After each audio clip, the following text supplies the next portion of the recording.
Samantala, ilang linggo bago magbalik eskwela ang mga estudyante, nananatiling mababa ang presyo ng karamihan ng school supplies na ibinebenta sa Divisoria.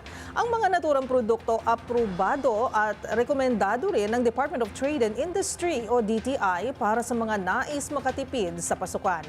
Ang balitang yan sa pagtutok ni Rovic Manuel.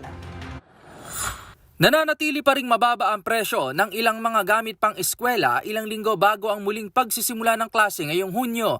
Sa pag-iikot ng DZRH sa ilang mga pamilihan sa NCR tulad na lang sa Divisoria, nakitaan ang pagbaba sa presyo ng ilang school supplies kumpara sa mga nakalipas na taon. Sa elementary notebooks na dating 150 pesos sa 10 piraso, ngayon ay nasa 120 pesos na lang. Sa bag naman na dating 600 pesos pataas ay makabibili na ngayon ng halagang 400 pesos. Kahapon ay nag-ikot na rin sa Divisoria ang Department of Trade and Industry o DTI para i-monitor ang presyo sa mga school supply. Kahapon ay nag-ikot na rin sa Divisoria ang Department of Trade and Industry o DTI para i-monitor ang presyo ng mga school supply. Ayon kay DTI Secretary Maria Cristina Roque, inirerekomenda nitong dito na bumili ang mga magulang dahil sa mas makatitipid aniya sila sa mas murang presyuhan ng gamit dito. Samantala, nagsimula namang tumaas ang presyo ng mga uniforme at sapato sa Baclaran Market.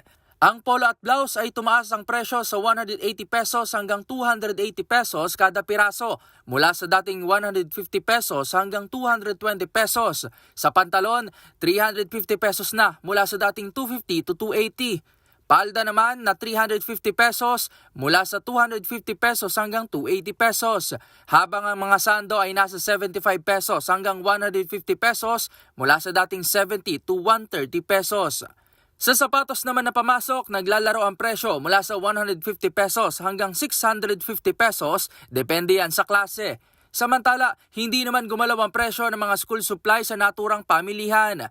Una riyan, naglabas na rin ng price guide ang DTI para sa ilang mga kagamitang pang-eskwela at nagpaalala sa mga consumer na tiyakin ang product labels upang matiyak ang kaligtasan ng kanilang mga bibilhin.